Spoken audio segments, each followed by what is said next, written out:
He's only 3 weeks old, so don't put him up in front. What you got? It's a golden doodle mixed with a lab, so it's a lab and golden doodle. It's black. And then I have right now is the laboratory, okay, this way.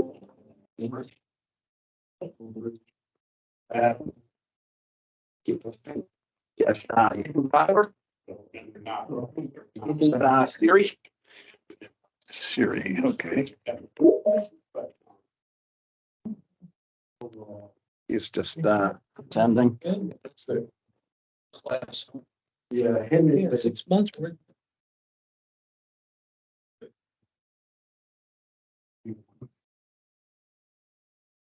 Worth. yeah, and Henry's never, I don't want. never. Ethan Tyler. Oh, Oh, Henry? Yeah. I know. You're the only one on the planet that Henry's like, you're not going. He hates me. I think you trained him to do that, Monty. I trained to just ward off other people, but I didn't differentiate between parts of rangers and just other fishermen. But other fishermen come and he doesn't bark at them. Funny. I gotta work on him. By the time he's like 12, I'll have him trained. He'll have you. And he'll chase off all the other animals. Perfect. Yeah.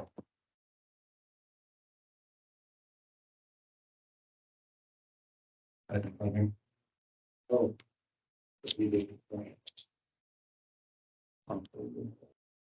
Ethan Tyler. My name is. So none of those, not pretty for them. No. Still gonna win the side bet, Ron. Yeah. Sounds like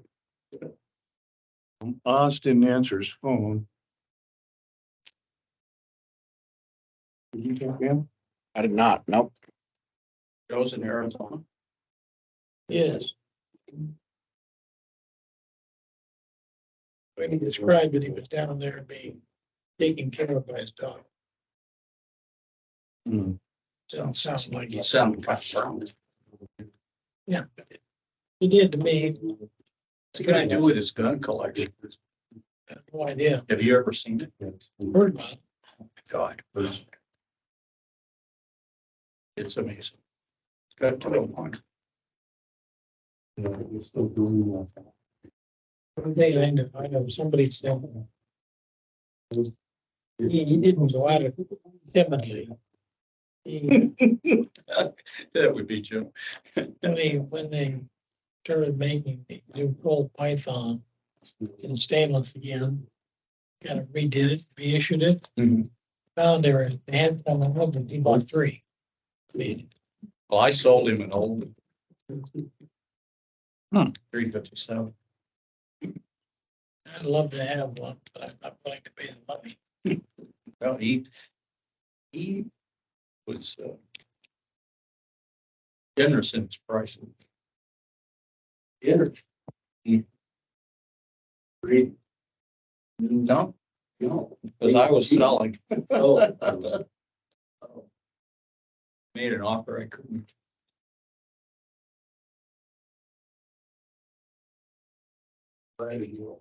Hans, what are all these new? Yeah. I think they're in the new floodplain maps. Updated floodplain maps. Fitting. Exactly what they are. See that teal blue color? Yeah, That's where you want to buy property. right. It's like they're labeled preliminary flood insurance study, January 31st, 2023. Yeah.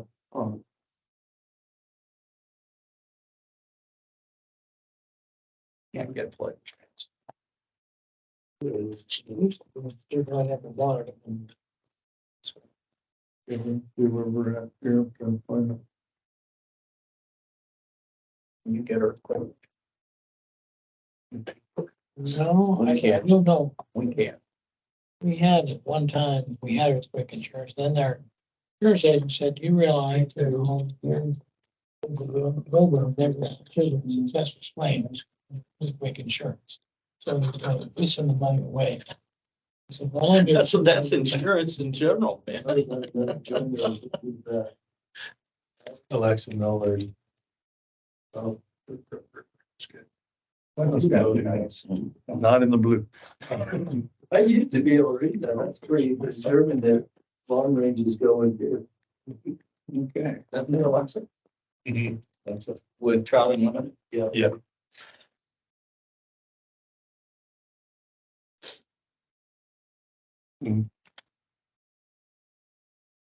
Well, Monty might win the bet. Sorry. Huh? Sorry. You know, what can you do? I mean, we can only, you know, officially, I'm gonna give it 4 more minutes. 4 more minutes. Who is that? Just ping in. Alexa Millward. Yeah, I'll go, I'll make sure the door's open. Public outreach, board member. outreach. Board member. Right. So we have 3 agencies up there, but Oh, more.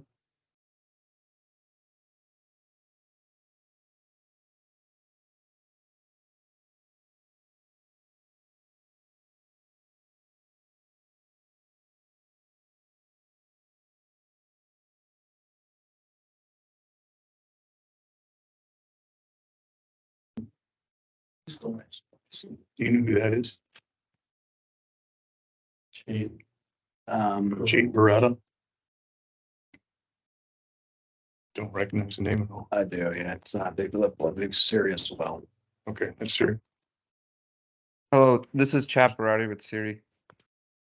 Okay, we're Evening, Chad.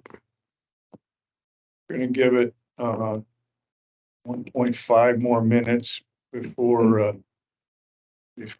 calling to order. That's the old professor, 10 minutes. If they're not here, I'm walking. But we're not gonna walk.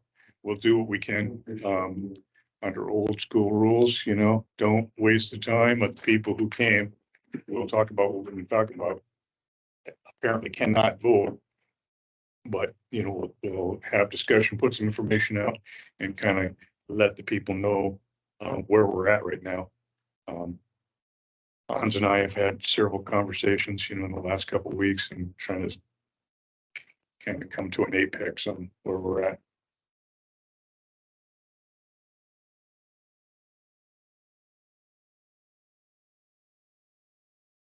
That said, I suspect nobody else is coming, so I'm gonna jump the gun, just like we used to when you walked out the lecture hall. At any rate, welcome to everybody. Appreciate your coming out and calling in and coming to the meeting. I'll lead off with what Hans described in some of our conversations here the last couple of weeks is appreciate everybody's patience in trying to get through this with all the changes in personnel, job changes, key job changes of people who did a lot of stuff and kind of carried a lot of the water. We're in a rebuilding year for those who follow sports analogies. So that's where we're at. Appreciate all that. We're here. Do an official roll call. Joe Connors is in Arizona. I'm here. Dave is here. Bill is here. Ted is here. And Hans is here. Matt and Marion are on phone. Correct. Yep, we're here. Yeah, and we've got Alexa Millward, Shane Parada, and Ethan Tyler. I understand Shane and Ethan are from Siri. And Alexa, are you on? I am. Yep, I am with Trout Unlimited. Oh, Trout Unlimited. Okay, I'll write that down. She's on the board.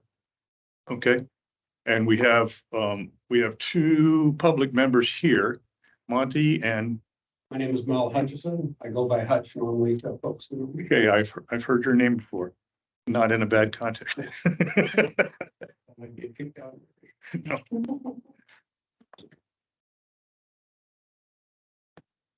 Okay, well, welcome. Got through that. The other two people who are not here on the board, the next I'll segue into congratulations to two recent appointees, Oz. Most people know Oz, Glenn Arundel, he's reappointed, and Wayne Wilson Jr. It was appointed as a new appointee. Wayne is the vice chairman of the Kenai Tribal Council, and he's also the chair of their Environmental Protection Committee. So, he brings some background and credibility. Neither one of those people responded to Hans and I. I tried to call Oz. He didn't get back to me, and Wayne didn't get back to him. So we're not quite sure why they didn't show up, but cross-pollinated there. Congratulations to them and welcome. As I observed and Monty bet me, we do not have a quorum. Who lost? I'm sorry? Who lost? Me. Yeah. So the current population, is 3 city borough seats, they're voting members, and nine public members.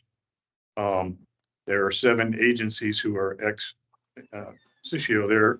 They are not voting, but they're members of the committee. That said, the bylaws are that 7 of 12 members have to be here for voting members for a quorum, whether they're here or on the phone. We obviously don't have that.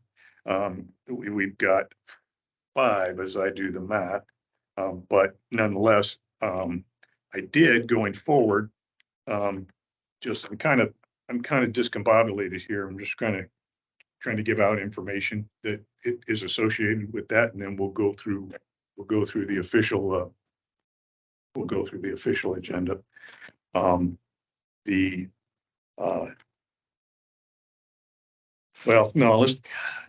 Sorry. Minutes approval. We don't have any, so let's go through that. Agenda changes. I do have some agenda changes. I already did the congratulations for the new ones.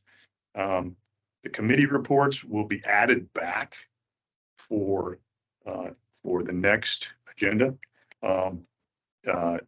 The river use, I'm assuming Bill will continue with that. Shannon didn't respond to my call, so I was going to ask her. I'm assuming she's going to stay on habitat. Guide advisory, as I walked in, we understand that Monty was already working that, and Dave is going to assume that. I'm glad, because that was next on my list to ask him if he would do that. So we now have a guide advisory, and so we'll go forward with that. The other two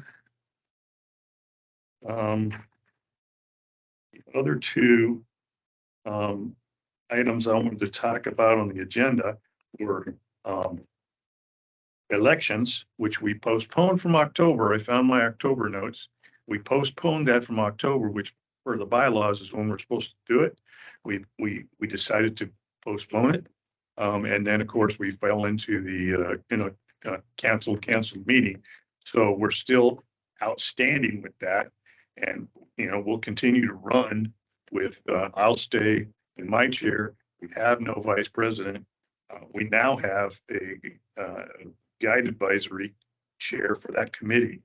And then next meeting, that will be on the old business topic of for elections, because we have to do that to follow our guidelines.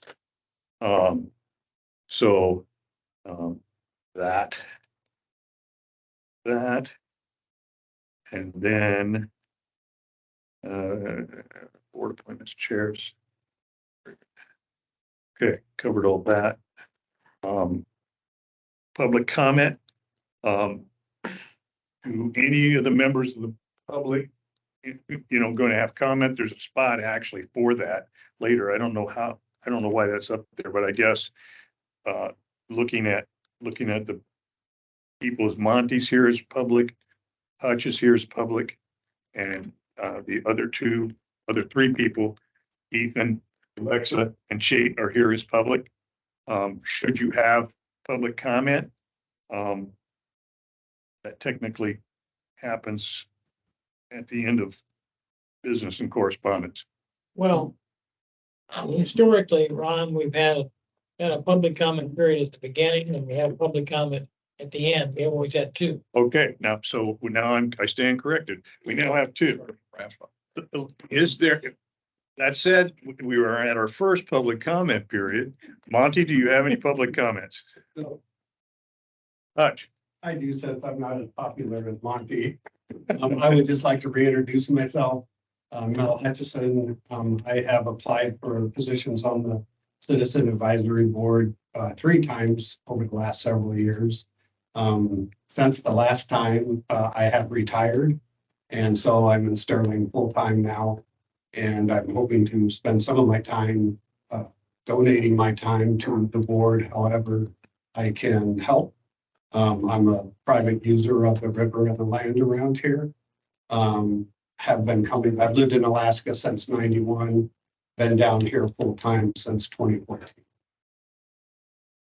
Okay, well, welcome. Thanks for coming. And as always, the public is always welcome at these. We have 2 comment periods. I've been tutored in how that works. So on the phone, any other people on the phone? Ethan, Jake, Alexa, and we have a new Dave Atchison. This is Ethan. This is Ethan Tyler. I wouldn't mind saying just a couple of things if that's okay. Okay. Great. Well, yeah, my name is Ethan Tyler. I'm the Senior Director of External Affairs for SERI and former State Parks Director. And I basically went to SERI and told them what a great group of people this was, and that we should just join these meetings and hang out and hang out with the crew. So that's why we're here. Kidding a little bit, but so actually, SERI is one of the more significant landowners along the Kenai River.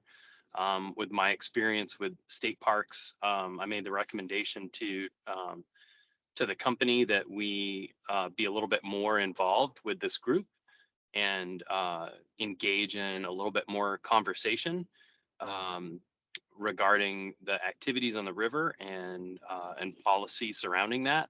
And so we're here to engage a little bit more and listen and learn and work with the stakeholders on the Kenai River. So that's why we're here. And if I've missed anything or if chat wants to add anything to that on SERI's behalf, I'd hand it off to him. Ethan, no, I think you covered it. I just wanted to do a quick introduction. Yeah, this is Chap Parade. I'm the Director of Land and Resources for SERI. I've been with SERI for close to 3 years. And as Ethan mentioned, we just want to learn more by coordinating with this group and find future collaboration for addressing any issues or concerns and policies along the river.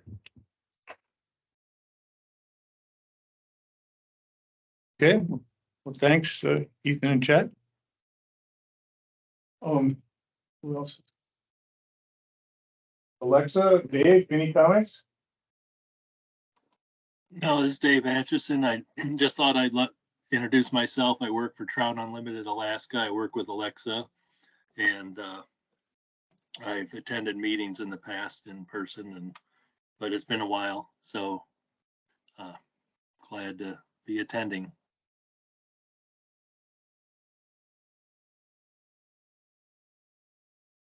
Okay, welcome to you guys. think that's all the public. It's all public, so, okay. Comment. Now we go into agency reports. State parks. Good evening. Tom, you want me to crack it open? Sure, crack it open. Okay, I'll warm them up. You can deliver the punchline. So, just, kind of provide the same, the agency updates we've had since the last meeting, which has been a few months, but, maybe the first is, kind of governor's budget, legislative session issues. And, in this year's governor's budget, which is, Parks was fortunate to include, there's a couple pieces of, additional finance. Cool note for parks. One is, let me think of what this is. It's about, $700,000 for parks to, upgrade its, outboard statewide, which is, needed here in the Kenai, obviously. I think that includes a vessel replacement in Kodiak as well. Just for context, here on the Kenai Peninsula, not just on the river, we've got, just shy of 20 vessels, 18 vessels. So, half a dozen in the marine fleet and the rest or the remainder on the river here. So, that's 700,000 will get a replacement. And then also there's in addition on there of 200,000, which would get us in a cycle of maintain those in perpetuity, which would be nice to replace, assign a service life to those and replace them like every other human does that has an outboard motor. Also, in addition to that, which doesn't affect the board here, but we've made an ask for 2 additional positions in our Fairbanks region, which will be a good testing of the waters, so to speak. Addition of personnel is always a difficult task in any budget, but we were fortunate to have it included in the governor's budget.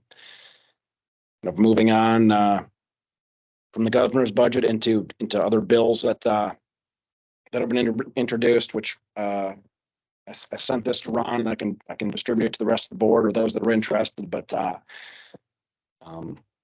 State Parks is watching Senate Bill 127. Senate Bill 127 is a bill that will provide sales tax for vehicle rental platforms like Turo, so non-traditional personal vehicle rentals.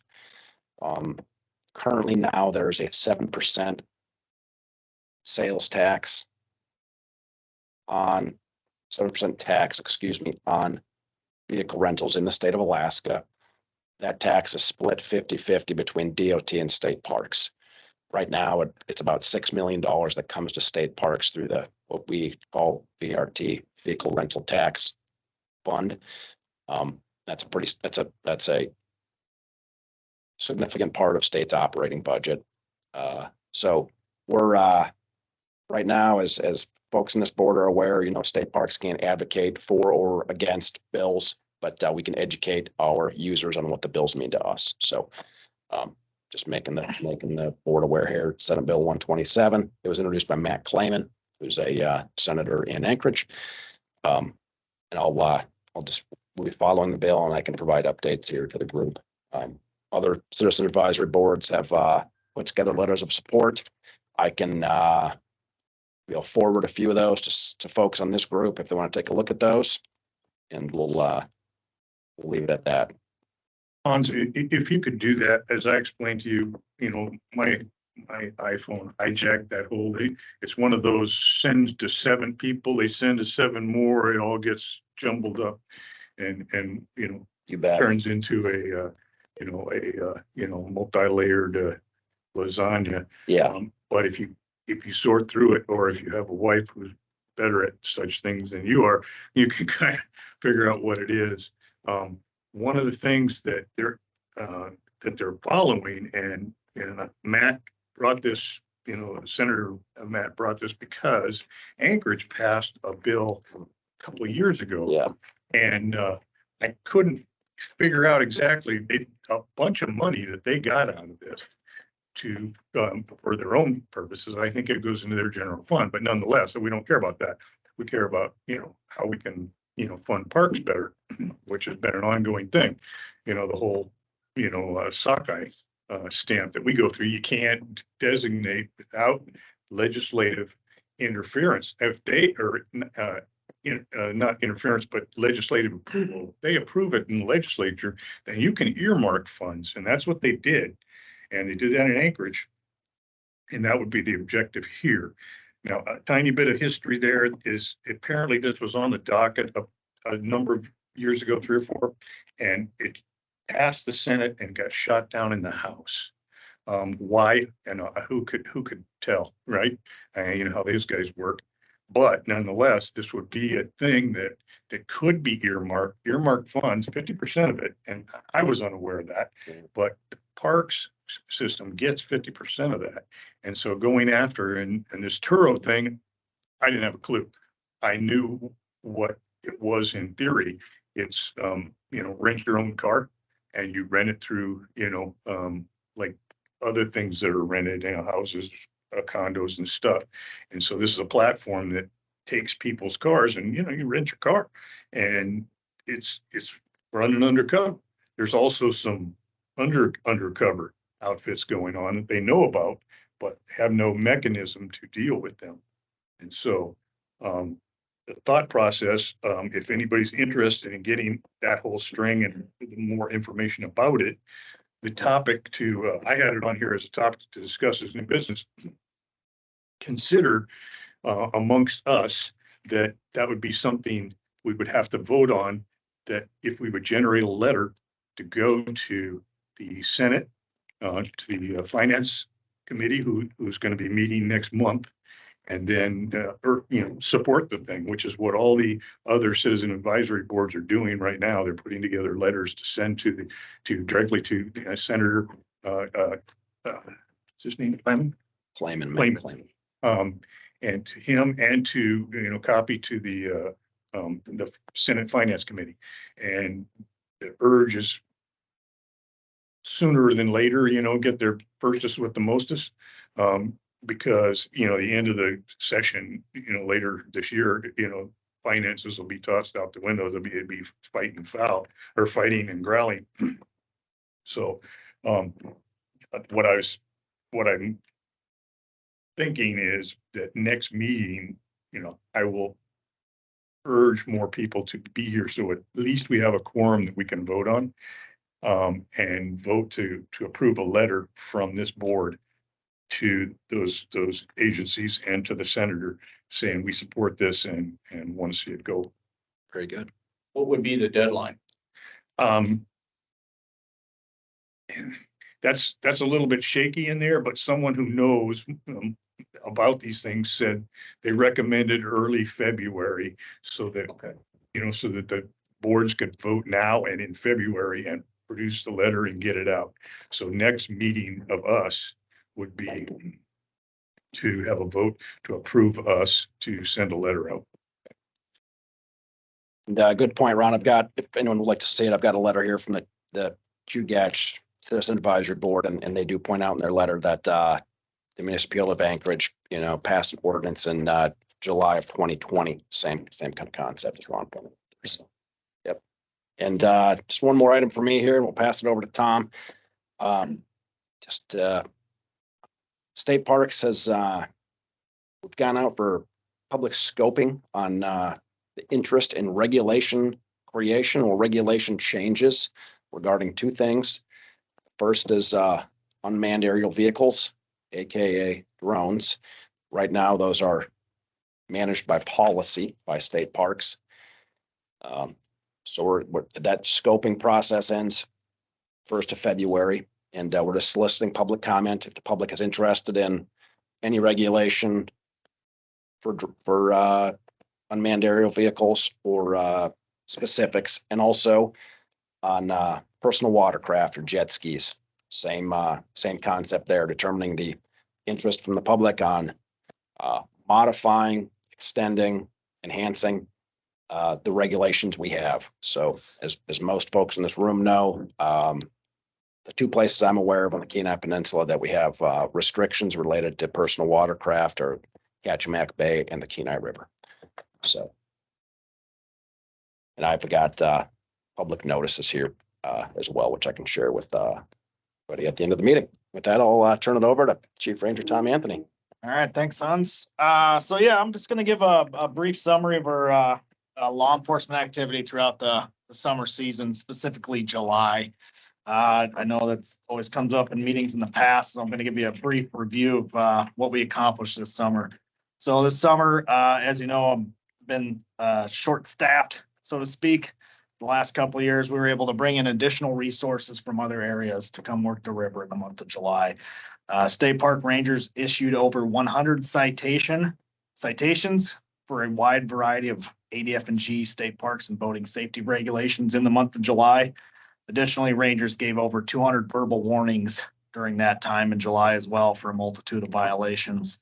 State parks were the lead agency in a large-scale multi-agency criminal case, which resulted in 5 people being charged criminally under ADF&G regulations and statutes. A search warrant was granted in that case, and over 65 illegally taken salmon were seized from a residence. Additionally, in the month of July, there were over 100 illegally taken salmon that were seized and donated locally to local charities benefiting the elderly and disabled folks of our community. Kind of a brief summary, and this number is not 100% accurate yet. I'm still waiting to hear back from some staff.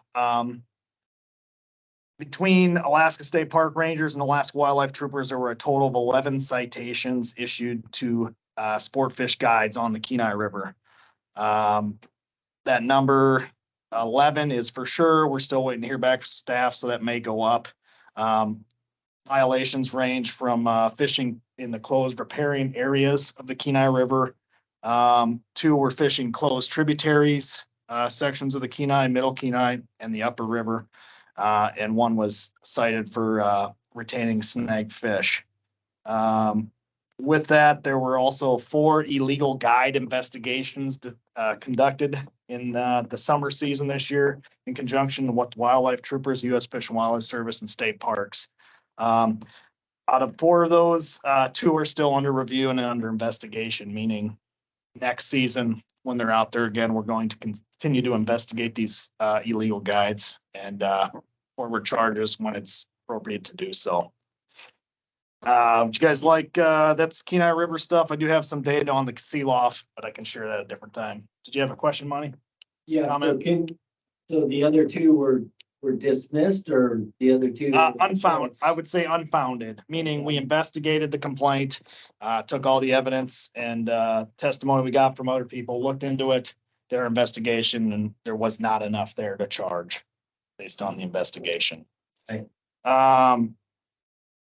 That being said, the days of being the Lone Ranger on the Kenai are over. At our hiring process this year was very successful. We hired 6 new park rangers statewide, 2 of which are going to be stationed on the Kenai River. It's an egregious process. It's a bit of a grinder. It was very competitive for us this year, which was good. I'm pleased to announce that we hired Eric Furseth here as one of our Kenai River Rangers. He's prepared to go to the academy at the end of January. So Eric, if you want to introduce yourself, give you a little background about Eric here. Yeah, so I just stopped in just to kind of introduce myself, kind of just give you guys a little background of, where I came from, who I am, and why I'm excited to be a park ranger. I grew up in Wisconsin where I, utilized all the resources I could, hunting, fishing, was a big part of my life. And, I wanted to go to school to be a conservation officer and, because that's my lifestyle and I enjoy it and I'm passionate about it. So I went to school, got a degree in environmental studies and criminal justice.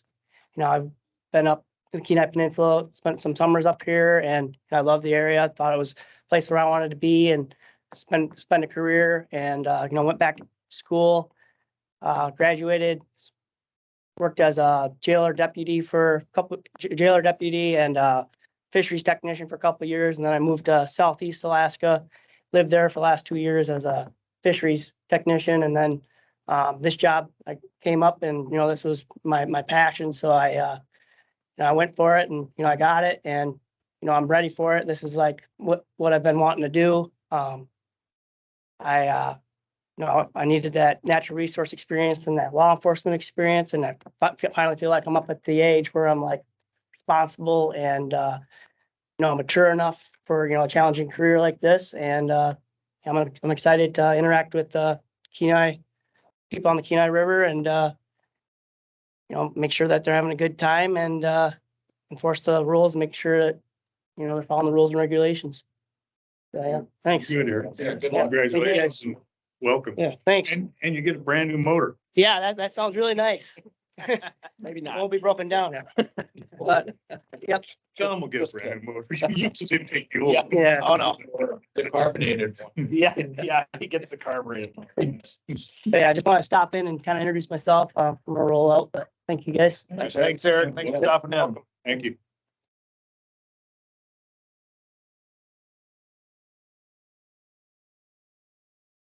Okay, I think that wraps it up for us. Yeah, that's it Yep. for us. Yep. Works, great. Well, that's excellent news. Oh, yeah. Got a question from Bill. Yes, sir. Those 11 citations I think you mentioned. Yeah. Is that roughly up, down, or normal? I would say, from last year, just going off memory, that it's up for sure.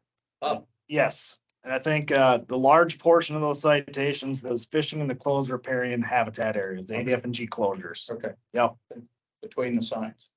Yeah, on the bank. Yes, Monty. So can you break down for us what number of those were those violations? And out of the 11, how many of those were in? I can ballpark it for you. I don't have them itemized out for you. I would say over half were closed riparian. It doesn't matter, but if you can reach out to me and let me know so that we can reach out and work on improving that. Sure, I would confidently say it was over half of those 11 were riparian closures. With that, I guess I can add one more thing for the agency report here. I've been working with some stakeholders. We are revamping the Guide Academy, updating it, so to speak, and we're going to incorporate some more education. Specifically, one topic is this riparian closure, why it's important to the river, why it's important to the fish, and why we want to stay off the bank. So the hopes is to curtail some of this activity. Yeah. So that's where we're at this point. Were any of those above CLAC? Or anything above? Upper River, Yeah. for the riparian stuff, one was fish in closed waters, but I don't believe there's a riparian closure citation issued up there from our agency or AWT, so. Okay. Yep. Can I make a Also- comment on that? Absolutely. Hi, Marion. Hi. We, just because the waters in the Kenai were so high last summer, I would say that we dealt a lot with people fishing on the banks, even though we don't have a bank closure. We do have the habitat fence, and the general public just found it very difficult to stay off the bank because the Kenai River, specifically the Russian River also was bank full most of the summer. And so gravel bars that usually existed that people could utilize were just not there. And so I commend you for keeping on people who, choose to step up on the bank because the habitat is important. And I just wanted to say that we saw some similar stuff this season, and I think it had a lot to do with the water levels. Yeah, I would have to agree with you, Marion, for sure. One question. Okay, so that said, were most of those violations and warnings personal observation from you guys patrolling, or was there input from self-regulation of people actually out there recreating? Those were documented cases that we observed. Of course, we get a large volume of calls that time of year in specific geographic locations on the river. Given the staff shortage and such a range of the size of the river itself, we're not able to respond to everything. Yeah, I mean, I would take whatever, these are our observations, and that's why we chose to cite or give a verbal warning. But you could probably times it by 3 or 4 for the ones we didn't get addressed. So lots of work to be done. And I would just add to that, which I've learned, coming into this job, the difference between the green and the red signs. Right, and sometimes we get a lot of calls by, where people are in a bank closure, but they're not fishing. And you can do that if it's fishing game bank closure. So it's not as the regulatory piece isn't as straightforward as you'd hope. Yep.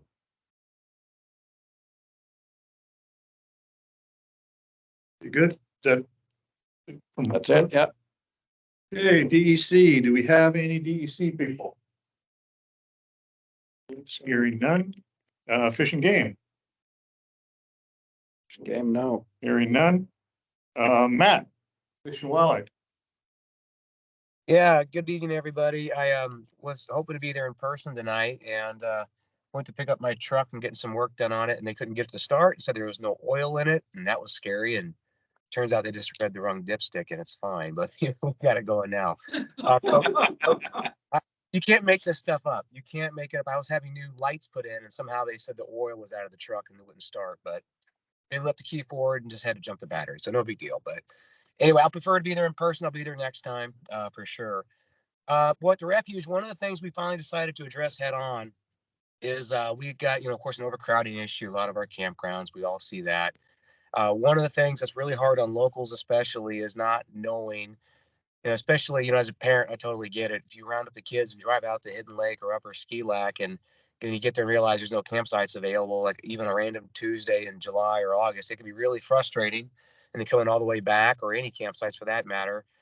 So we decided to take the suggestions mostly of locals that have asked us to do this for quite a while. And we have moved through the process of getting Hidden Lake, at least the large loop, the Skyview loop, will be now on a reservation system starting this next season. So we had to work with recreation.gov. I had to go all the way actually through our regional director to have that approved and signed off on. So that'll be one change we'll see. The other two loops there at Hidden Lake and Upper Ski Lac will still be first come, first serve. We wanted to kind of give a transitional period. And if this works and people are pleased and it allows folks who are local to check that computer or the app that day of or the next day and see that there's a site available and they can lock it in and they have that certainty, that bird in hand, that'll work great. And still leaving that first come, first serve opportunity for those folks who are kind of used to that. And we'll reassess at the end of the season and see, do we want to add another loop to this process? Another, probably 8 or 9 sites, or leave it as is. So right now it'll be 26 sites in Hidden Lake that'll be reservable, and the rest of them will still be first come, first serve. And so we've had to work really hard to get some campground hosts that are familiar with this process. It's pretty techy.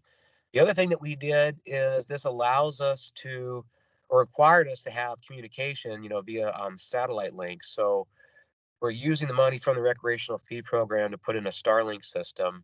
And I'm the most pleased about this aspect of anything. And the reason I'm happy about this is now having a satellite ran internet connection at Hidden and Upper Ski Lake Campground.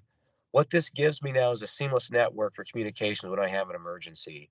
It's really scary when I have a campground host who tries to call me on a satellite phone at 9:30 on a Friday night and they cut out. They're not super reliable. We've been using Garmin inReach to check back and forth.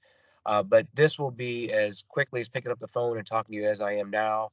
I could even stream in and talk to them in the event of an emergency. So for protection of the visitors and everything else, by going to the system, investing in this Starlink system that we're going to have set up, it makes it safer for our visitors. It makes it more convenient for our local folks because they're the ones that be here all summer. They can quickly see if a campsite's available. Maybe 2 nights from now, lock it in. They know they've got it and come out and do that. So we're extremely happy about that.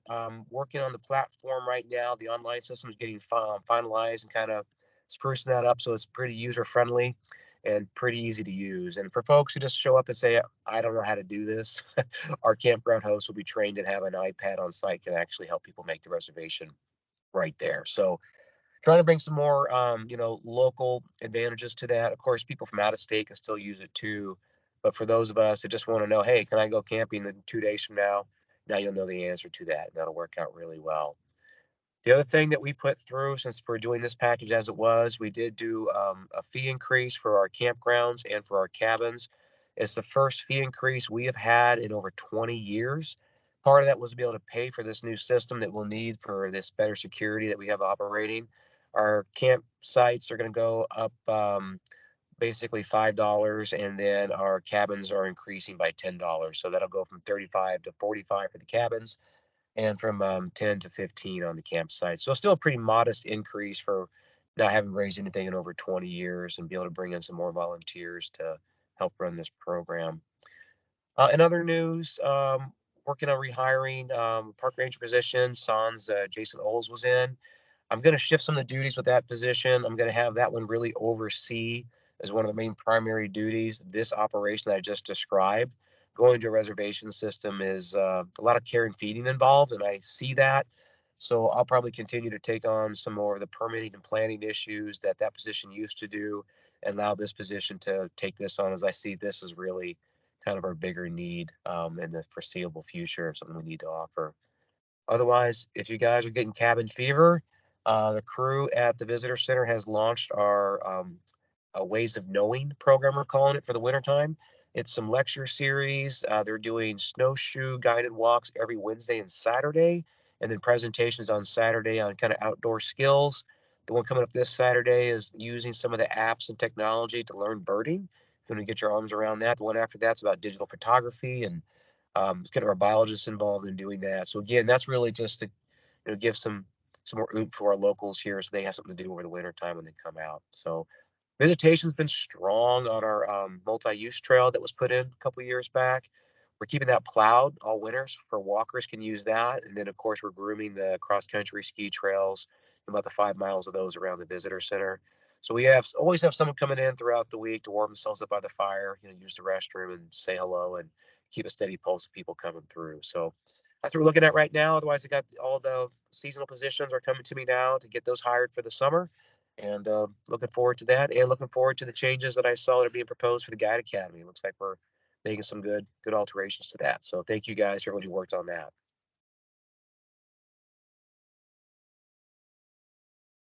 Hey, Matt, Bill, are you teaching fly tying this winter?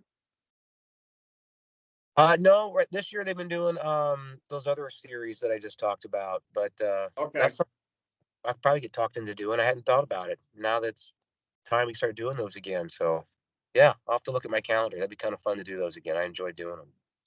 Just curious. Yeah. Thanks. Yep, that's all I had. Okay, any other questions for Matt? Thanks, Matt. Marianne, you're up.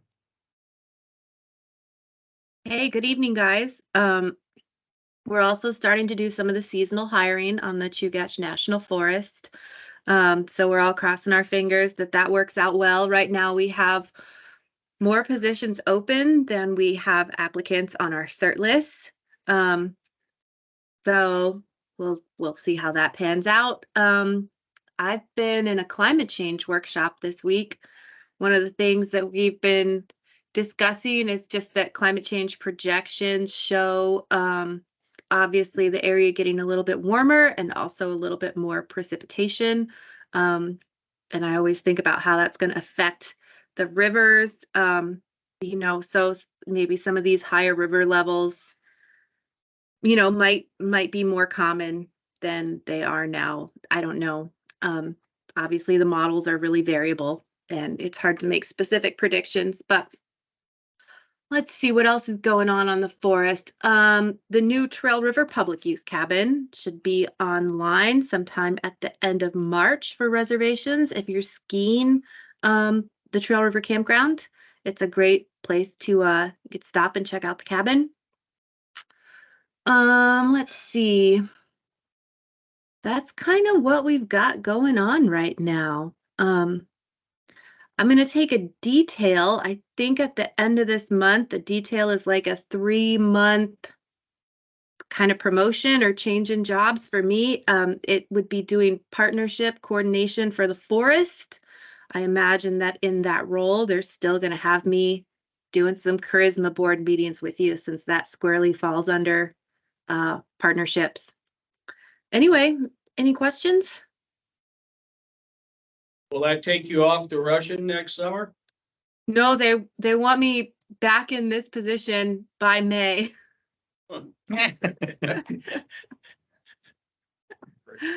I said maybe someone else can detail behind me, and they said, "Oh no, no, no, no." Yeah, I had a small heart attack when you said that, so thank you, Bill, for asking her that question. We'll make sure They she's said back in a nobody second. can detail behind you. So, anyway, Thanks. so that'll be fun. Any other questions for Marion? Thanks, Marion. Yeah, no problem. City of Kenai, I see no Lisa and no Buddy. City of Soldotna, Joel, I don't know him, but I understand he's the new guy. I'm the new guy. Oh, you're the new guy. Joel, welcome. Sorry, I missed you. Okay. As you guys know, Andrew finally retired after 30 years. So he's spending more time on the river, actually more time on the ocean, I think, but. Not wrong with that. Yeah, exactly. So yeah, I'm the new director of the Parks Department for the City of Soldotna. Few things that we've been up to that kind of relate to this group. We've been working on some fire mitigation projects within the city. Basically removing some beetle kill and taking care of that. Centennial Campground and Swiftwater Campground have both been are being worked on right now. Or just dropping trees and getting them out of there. There's some trees along the riverbank that we're moving, and then we're leaving some too, just to create a nuisance and some habitat for animals and birds. So that's, if you see people chopping trees down in the city, that's what we're doing. Outdoor recreation, we're kind of in that mode right now. Like the refuge was talking, we've been taking care of Arc Lake, so we groom an ice skating path on Arc Lake in the wintertime. You can get out there and put your skates on and go skate around there. And then we are grooming both of our campgrounds for dog walking. Walk around. So those year round. Kind of the main ones that river related. Yeah, can I ask what the two are? So Hot Creek Park and Centennial and Switchwater are the two campgrounds that we manage. Those are the ones that are, we've been, for 4 or 5 years now, we've been plowing the roads in those campgrounds. So the gates are locked. You can't drive in, but it's great for walking. so we're able to walk around the fence. Walk it off. Yeah, definitely. Yeah, highly recommend. Switchwater's always more chill one. So, yeah. So with the ice situation that's in Centennial, is that jam backing up? It's not. I looked at last week or whatever, and it's creeping up. It's not bad yet. So we'll see what happens as things start shifting. But yeah, no, I'm not worried yet. But we're still early. So yeah. At the ramp? Yeah, yeah. The ramp, right? Yeah. Yeah, pretty much from the boat launch downriver, those are the ones that we have to worry about as far as ice buildup. Joys with campgrounds. That's all I got. Okay, any questions for Joel? Thanks, Joel, and welcome. Councilman Hebert, no, he ain't here. So, okay. That is all of those. Old business, we talked about that. Rolling into next month. Old business will be elections and Senate Bill 127. You know, hopefully we'll get a forum. We almost made it, Monty. I didn't recognize that he was, our fifth one, but I will beat the bushes harder, and Hans as well. We're going to be talking to people, and we are also going to talk to the cities and not, in their case, but the city and the borough. They gotta send their people, and that's mandated by our the agencies. Ex officio can come or not. I mean, we appreciate that you want them here, but we have to have the actual voting members that were assigned by the bylaws.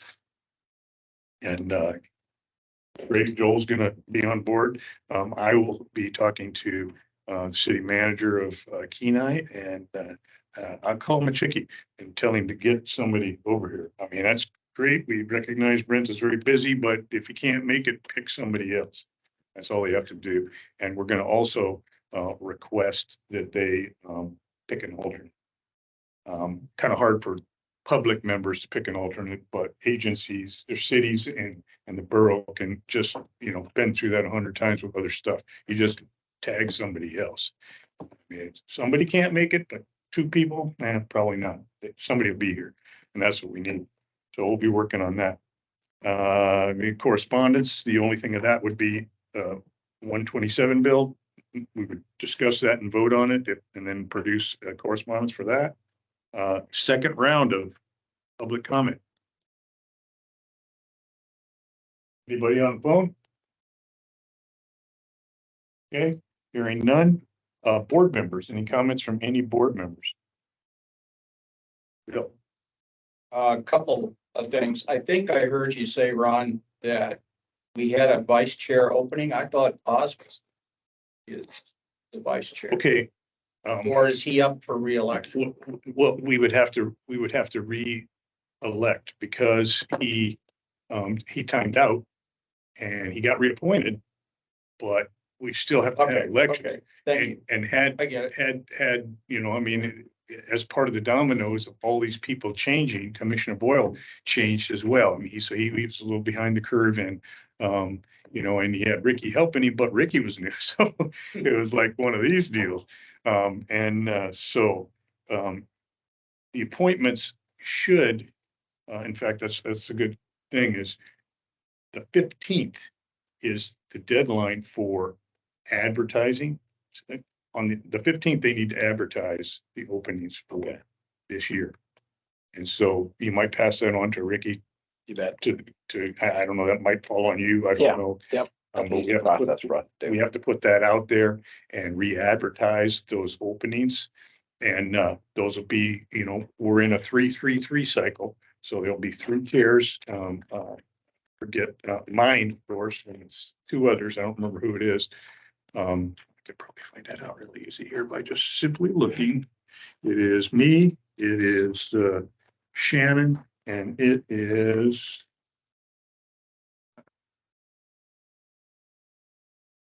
me, Shannon, and Dave. Like, I was gonna say, like, Yeah, me, Shannon, and Dave will be rotating, so that's 3. But because of the, gefluffle with Monty's old seat, there will be a 4th seat advertised. That was the decision that came from Ricky and the commissioner, that they wanted to not re-advertise out of sequence. So they're waiting for this next cycle. And so there will actually be 4 chairs advertised when they advertise them. And then again, the deadline, I don't remember when the deadline is, but there is a deadline on applications. And then a subcommittee will meet to review those and forward recommendations. And then by May 30th, the commissioner is supposed to pick somebody and or give recommendations and then contact people so that they can then prepare to come in for the September meeting when we kick off again. So, and the way that I understand that's going to work is similar to the last 2 cycles ago when Ricky's chair was open for 1 year and they picked a 1-year person. So when this next one comes in, there will be a 2-year pick. So someone will be picked for 2 years and 3 others will be picked for the normal cycle. And then that'll put us back in sequence for the 3-3-3 deal. Ted. Ron, you probably ought to follow up with a call to Joe and see whether he's going to continue or not. Yeah. Otherwise, it'll be fine. I caught your comment when you were talking to Bill, and that's a good idea.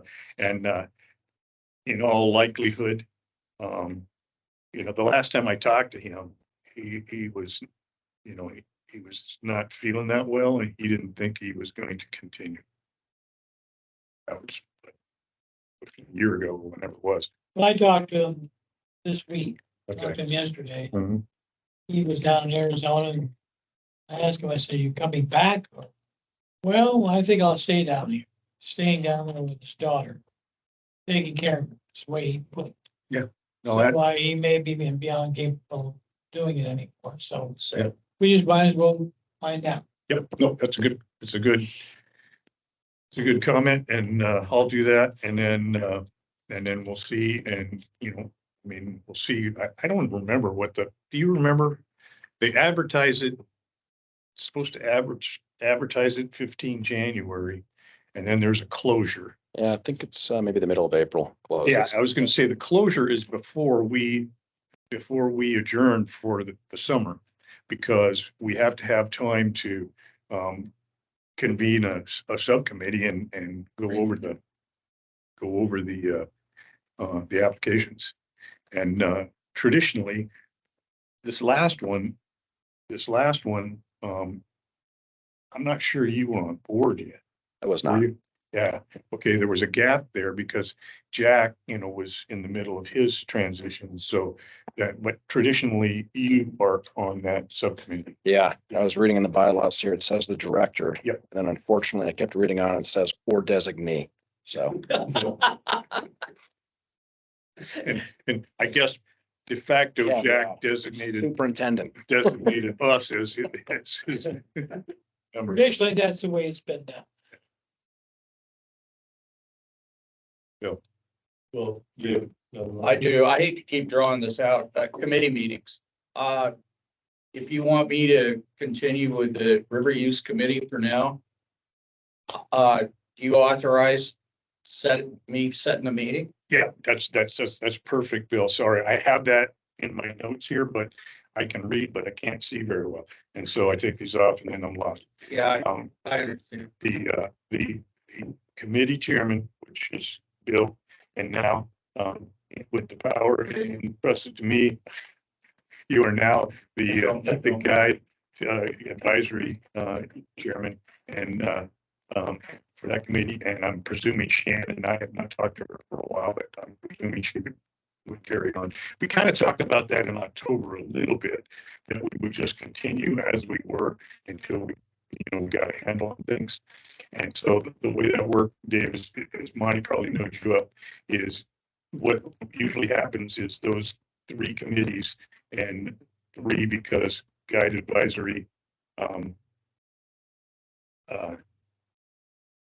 habitat and river use, and what's evolved is habitat and river use kind of combined, so that usually it's only two. Those meetings occur in the afternoon, like in 2-hour shifts leading up to this one. And so they go like an hour, hour and a half, and then a break, an hour, hour and a half, and then a break, and then this. Yeah. So do you want to keep a habitat and river together? That's a great question. I was gonna ask what you thought. I think that worked. It worked well. I mean, in that, we talked that over. Get her to Shannon. answer you. I'm sorry. Get her to answer you. No, but they fit so well together. That's how we got there. That's within the discretion of the president to decide that. Okay, well, I just did. Or to do it. I thought you decided that. I did when I was. There you go. Okay, well, I redecided. How can you not, when you follow up with a great decision, you just gotta go with it. And take credit for it.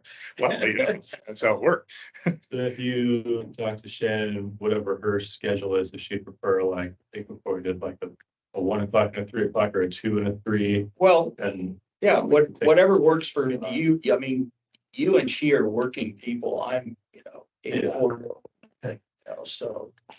Well, she's got, has to pick up her kids or do something where she prefers a 3 or a 1, that I'm gonna come down here partway through my day anyways, and so I can. Make it, Okay. for 1. Well, it worked the way for us, Yeah. didn't you think? We were historically one, We were 3:30, something like that. Yeah. Okay. we were one, you were three. Okay. Right. Okay. And So that we'll stick with that for 3. February then. Do 1 o'clock. maybe just two things there, Ron, if I can. Maybe, yeah. Do you guys, what's the times? I can make sure the room's 1 and 3. So yeah, 1 o'clock for guiding advisory. 3 for, joint 13 and 15. river use and Okay. what is it called? Environmental? Habitat. Habitat and river use. And, you know, actually, if you can, when you talk to, I don't know whether you worked that through Samantha or through, Sure. I forget her name. Yeah. But, it probably would be handy to just book the room Correct. from, 12:30 right on through 7:30. So we just have it. That way, if there's some overlap or Yeah. side discussions, because sometimes out of some of the committee meetings, people want to sit and go over a few details and stuff. And occasionally, outside presentations and stuff come to those or come to here, and that way Yeah. we don't have to be juggling around somebody else's meeting. I can also offer either, if at any point you don't need us to help with, but we can help with setting up a Teams meeting if one of the committees wants to meet virtually too. So it's got. I don't know about you, Dave, but I like doing it first. Yeah, I would prefer that too, but I guess if there are folks who, from the public that would want to call in or something, it's something that we will always make available for a committee meeting and publish. Okay, that's good, Bill. Thank you. All right. Monty, you had something else? No, it ended up being answered. Okay. I guess then do you want me to send an agenda for that should I send it to you, Ron, or send it Both would be fine. I mean, Yeah. Ron's. Both. by email, both? of you Both. guys? And yeah, just, you could do that. And traditionally, what goes out is when the agenda comes out for this meeting, attached to that, this is the committee meetings, and then this is the board meeting. So it's a one email with both attachments. Okay. I'll stick by with what I said in October. I'll help with the agendas until we have elections.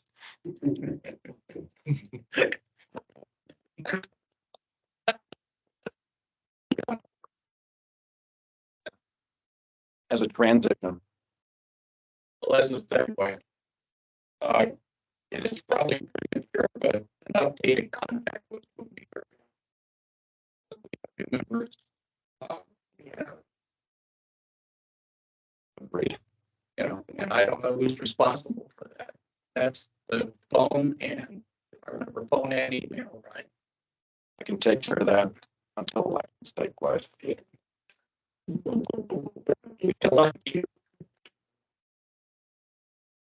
I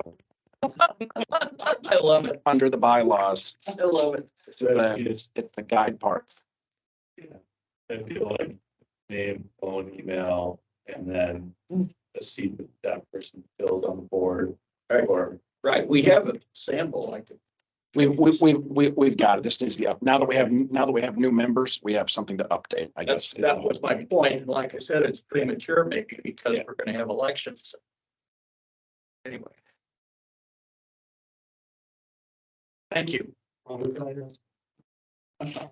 Sorry before that. Was down for the last time, and Bill, this may be for you. It's Ron's job to anvil. Sir, but I would like to formally be a part of your committee. You're welcome to attend. I think legally, we don't really vote, do we, Ted, or? We do, We, but we all, we always make had, a we recommendation. always had members and non-members on. The answer is thank you, and yes, and I need your information. Does Ron have it?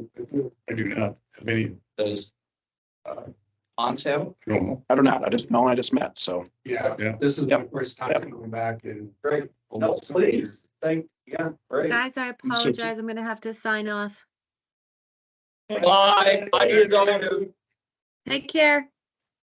To clarify, yes, members of the public, other attendees, but then the subcommittee itself of members of the board would be the ones who make the decision on what is brought forth, because out of the committees, Right. then the committees bring forth a report, which normally is underneath B under reports, agencies, B, all the committees.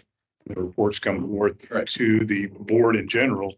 And then if there's overall discussions of that from the board, and then if there's anything that's recommended that needs to be voted on, like correspondence or standings or opinions, then the whole board does that. One thing I would, Go ahead, Ted.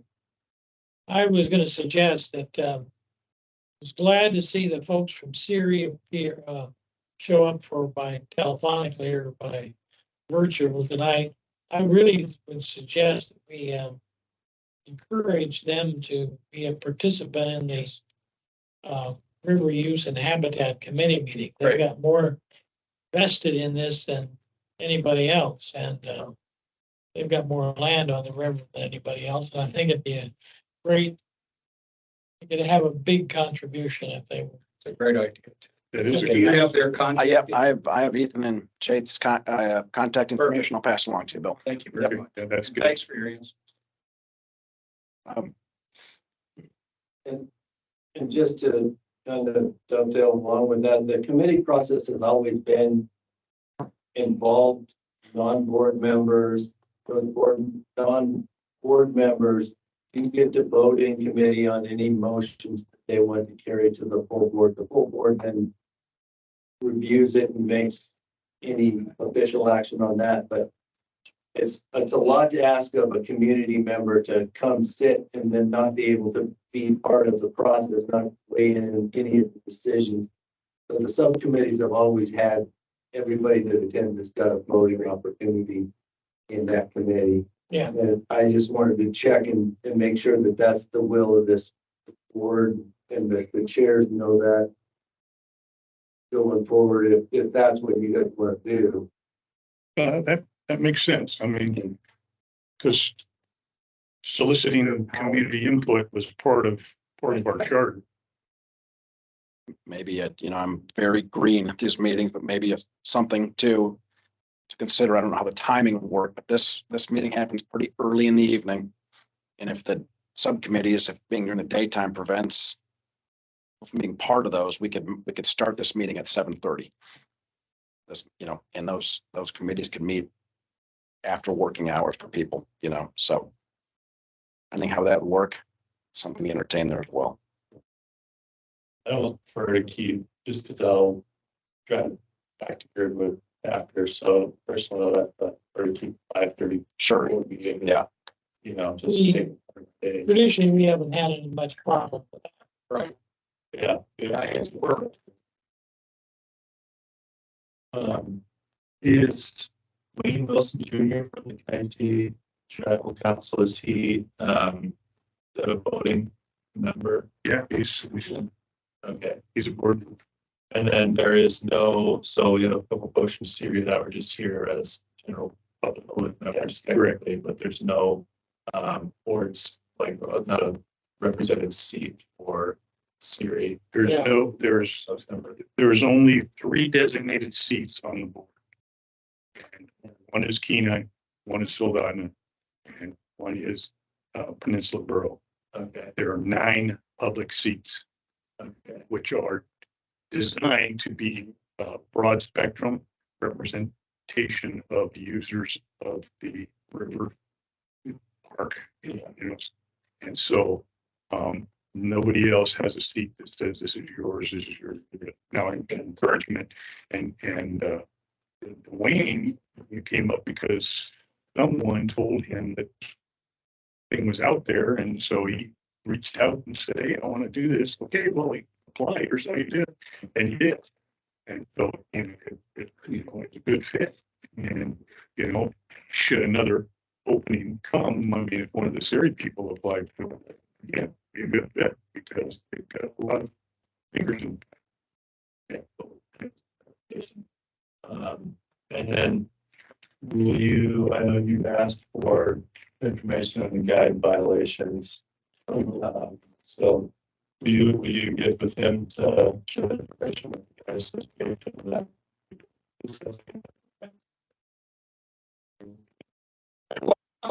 Information you want outside of a number and the violation committed.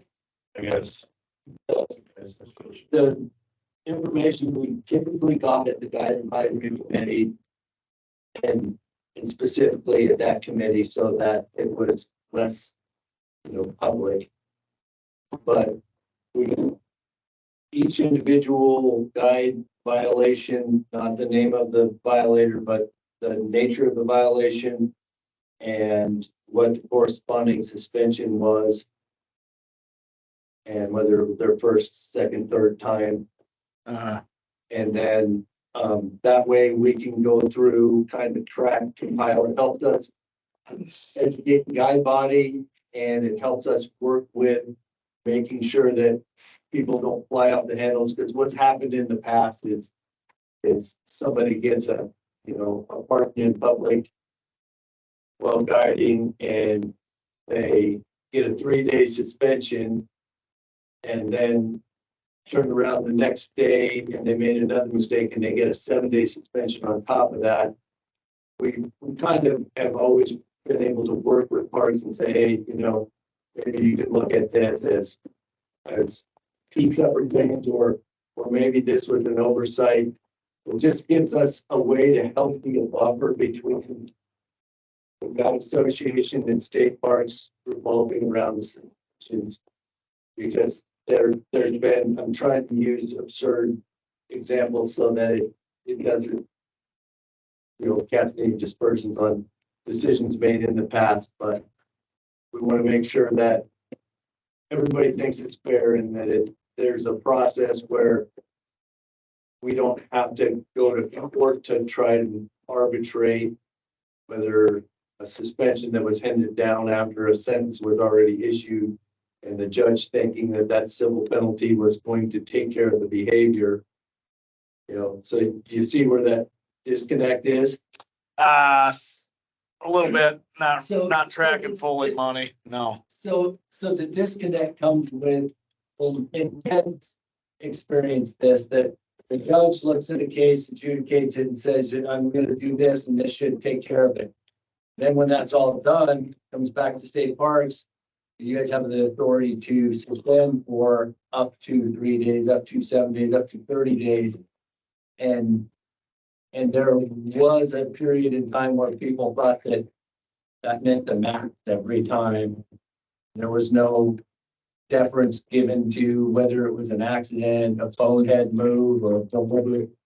And so the guide advisory committee has always kind of weighed in and said, yeah, we totally support you guys and we've got your back with the guide community on that. Or you might want to think about that because even though it might seem like it's really egregious to you guys, here's how that accident could have happened.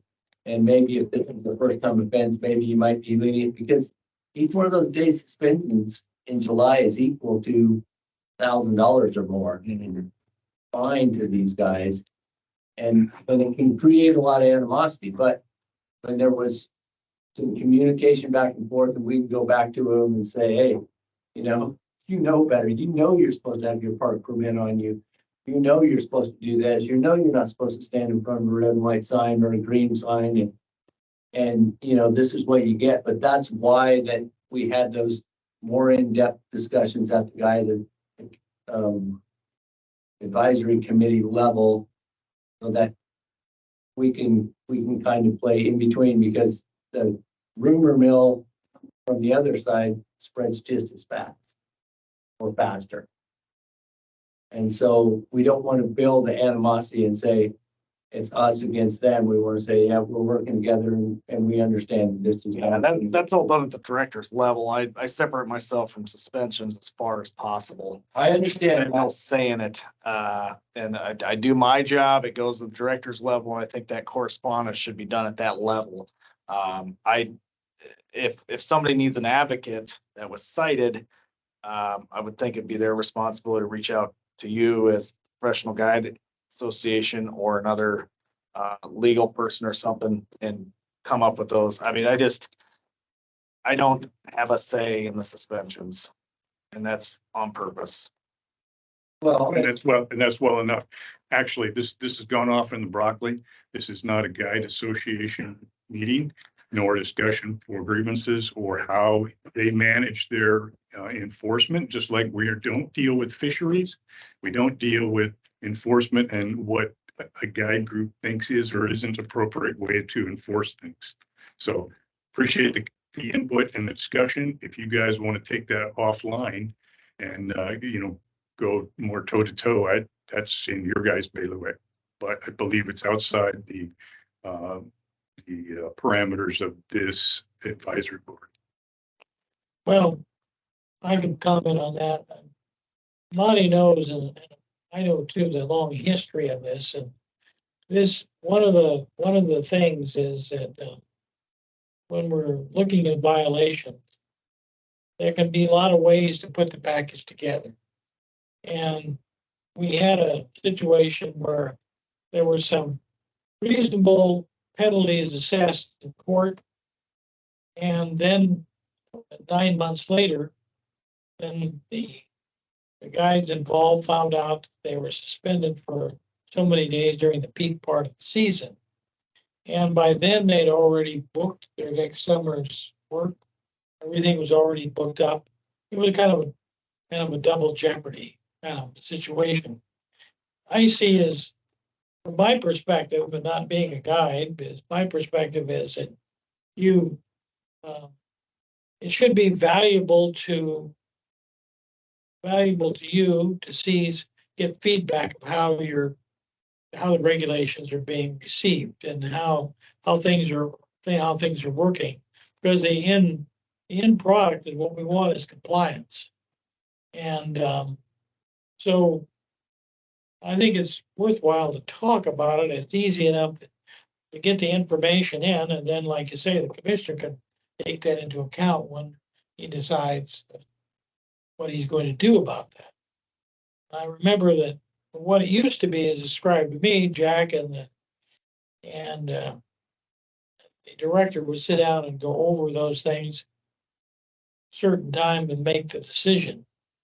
And this is just another source of input. So I think what Monty's saying, just give a little input, it doesn't hurt. They can say, we're an advisory board, you guys can say, Alan Sand, guys, we're not taking their advice. They've done that. And they've done that a lot. Yeah, well, that's true. And that's good observation. That's good observation, Tim, and good history. And Monty's input is well taken, is that, and that ties with what you were saying, is you can't tell a guy, 9 months later that this is what we've decided to do and pull the rug, in the middle of the season. He's got to know getting out of the chute, right? I mean, your stuff books a year out, right? So you got to know now. And so We used to have that argument all the time. I did with Ricky and before, and then the fact was Tyler before was the director of parks. Same thing, is the disconnect in time is deadly. I mean, it made say the argument was, from a legal standpoint, the guy comes in there, his case should be adjudicated once. And if he decides to adjudicate, well, I was not really guilty, but I'll compromise, I'll settle it. They said, well, you didn't get half of it, because the real kicker comes 9 months later when you find out you're not in business that summer. So some work needs to be done in that area. I'd like to see some work done in that area. I said at the time, our argument was, in fact, the whole board took the argument that you need to bring those two events together so that somebody knows early on, how badly am I going to be beat up by this? To me, if I were a guide, I'd want to know what my final penalty is when I first go in. Not just left hanging for 9 months with clients that I may not be able to serve. But that's beyond what we're doing. well, no, that's an excellent observation and definitely is fair. And I see the overlap between, the discussion you guys were having and where that might go. Some of it's above our pay grade, unfortunately. I mean, it's even just like in these board appointments that were, due in, May, and we got them on December 5th. So, I mean, you're not going to tell the commissioner how to do his job, but you might point out, here's how this works. I mean, we didn't write these rules, regulations, bylaws and everything else. We just have them to work with. We did actually write the bylaws, but I understand, but you didn't sign the bottom of, No. you know, and, you know, I can't remember which commissioner signed them, but I've got a copy here somewhere. So. Okay, so, any other board comments, discussions, input? Last item I had on here is the bottom of this thing says next meeting, February 16th. I believe that February 8th is the second Thursday.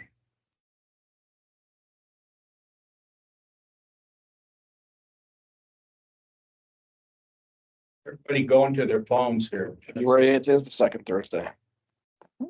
That's what is the prescribed Okay. day for the meeting. So February 8th yeah, will be the next meeting. And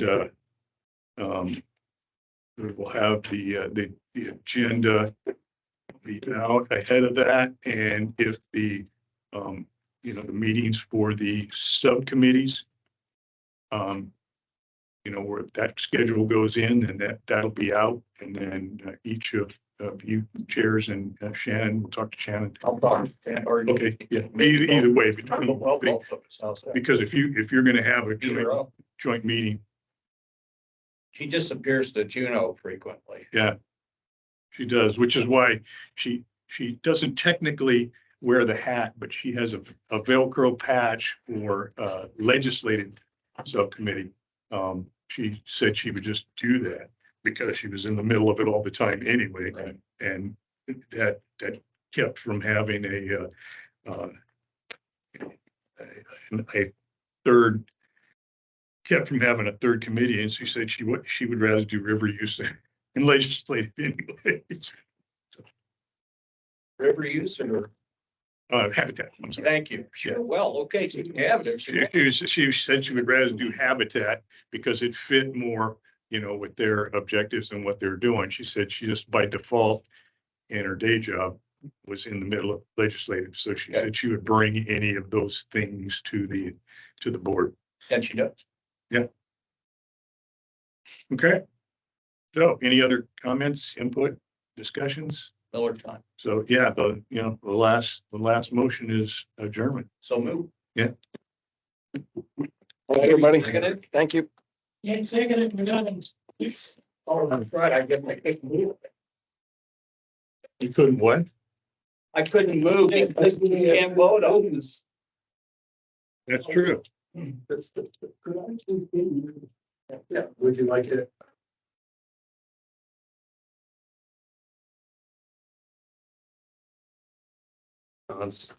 Joel. Welcome. Yeah, likewise, man. Yep. How's life? Good. Good. Thanks for showing up today. Yep. We should probably get together. Yeah. I'll talk to Chief and just kind of have an informal chit chat about shit show and forgotten in summer and Yeah. yeah, we can work together. Race season like we're talking about, that'd be good. Yep. You know, catch up. I mean, I've been kicking around these next few months, but Yeah. yeah, really good. April, May, something. Yep. It's less snow. Yeah, exactly. Get a field trip in there. Come out Yeah, more. I like it. So, all right, nice to meet you, man.